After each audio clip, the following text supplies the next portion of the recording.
कधी कधी काहीतरी खुसखुशीत आणि अगदी चटपटीत खायची इच्छा होते. अशा वेळेस तुम्ही ही रेसिपी नक्की ट्राय करा. माझ्या मुलांना जेव्हाही समोसा खायची इच्छा होते आणि समोसा बनवायला जास्त वेळ नसतो, तर मग ही रेसिपी मी त्यांना बनवून देते. अगदी झटपट बनणारी ही रेसिपी खाऊन माझी मुलं तर जाम खुश होतात. तुम्ही सुद्धा ही रेसिपी बनवा व तुमच्या मुलांना खाऊ घाला. त्याचबरोबर घरच्या मंडळींना सुद्धा ही रेसिपी कशी वाटली मला कमेंटद्वारे कळवायला अजिबात विसरू नका. चला तर मग झटपट ही चविष्ट रेसिपी बनवायला सुरुवात करूया.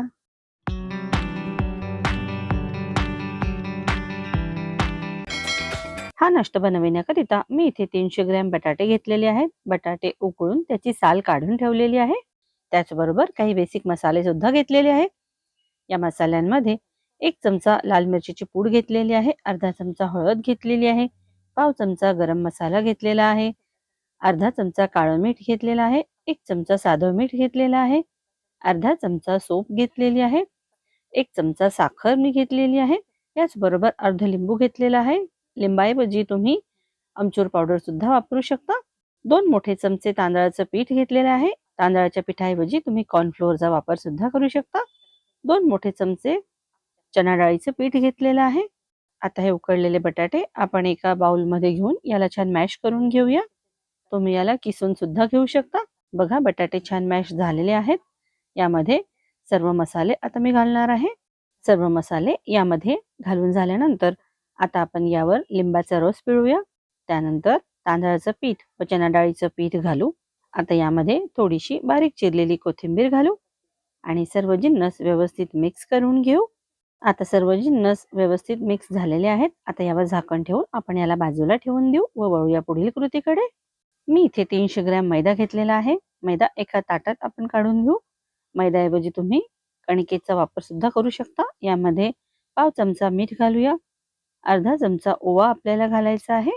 याला व्यवस्थित मिक्स करून घेऊ. आता यामध्ये 2 मोठे चमचे तूप मी घालणार आहे मोयनकरिता. तुपाऐवजी तुम्ही तेलाचा पण वापर करू शकता.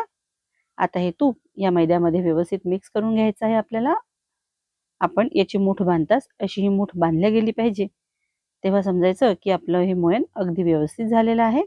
आता थोडं थोडं पाणी घालून आपल्याला हे पीठ छान मळून घ्यायचं आहे. खूप दाटसरही नको आणि खूप सैल पण नको. बघा याप्रमाणे. आता यावर झाकण ठेवून आपण याला 15 मिनिटांकरिता रेस्ट करण्याकरिता ठेवून देऊ. 15 मिनिटे पूर्ण झालेली आहेत. आता आपण या गोळ्याला थोडंसं तेल लावू व हाताने चुरून असं थोडंसं मऊ करून घेऊ. बघा मी याला छान मऊ करून घेतलेला आहे.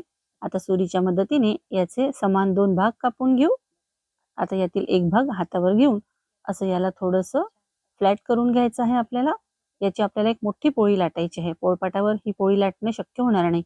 त्यामुळे मी गॅस ओट्याला स्वच्छ पुसून थोडंसं तेल लावून घेतलेलं आहे. आता यावर आपल्याला ही थोडीशी पातळसर अशी एक पोळी लाटून घ्यायची आहे. बघा एवढी पातळ याला ठेवायचं आहे आपल्याला. खूप जाडही नको, खूप पातळही नको. आता ही पोळी छान लाटून घेतलेली आहे. याला एका प्लेटमध्ये काढून घेऊ व याच पद्धतीने दुसऱ्या गोळ्याची सुद्धा आपल्याला पोळी लाटून घ्यायची आहे. दोन्ही पोळ्या छान लाटून झालेल्या आहेत. यावर आपण जे स्टफिंग तयार करून ठेवलेलं आहे ते स्टफिंग असं आपल्याला फोर्कच्या मदतीने लावून घ्यायचं आहे किंवा अगदी हाताने सुद्धा तुम्ही याला पसरवून घेऊ शकता. खूप जाड स्टफिंग आपल्याला नाही लावायचं आहे.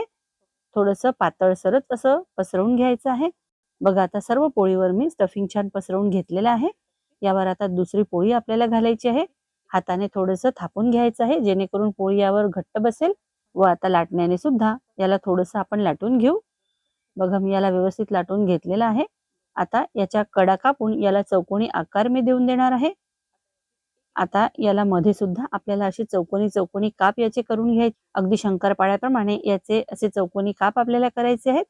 पण शंकरपाळ्यापेक्षा थोडा मोठा आकार ठेवायचा आहे. आता याचे छान काप करून तयार झालेले आहेत. यातील एक तुकडा आपण घेऊ आणि बघा याचे 2 काठ आपल्याला असे चिकटवून घ्यायचे आहेत व दुसऱ्या बाजूने सुद्धा असं याला पलटवून चिकटवून घ्यायचं आहे. मी म्हणेल की तुम्ही याला थोडंसं पाणी लावून चिकटवा जेणेकरून हे तेलात उघडणार नाहीत व आपला हा जो नाश्ता आहे तो अगदी व्यवस्थित तळला जाईल. याच पद्धतीने थोडं थोडं पाणी लावून मी सर्व नाश्ता छान चिकटवून घेतलेला आहे. चला आता वळूया याला तळण्याकडे. याला तळण्याकरिता मी तेल आधीच तापत ठेवलेलं होतं. बघा तेल खूप छान तापलेलं आहे. हे समोसे तळण्याकरिता आपल्याला तेल छान तापलेलं हवं असतं. यात आता जेवढे येतील तेवढे फ्लावर समोसा मी घालून घेणार आहे. इथे एक गोष्ट आपल्याला लक्षात ठेवायची आहे की 1 मिनिटापर्यंत हे समोसे तेलात हाय फ्लेमवरच आपल्याला तळायचे आहे. याला अजिबात हलवायचं नाहीये.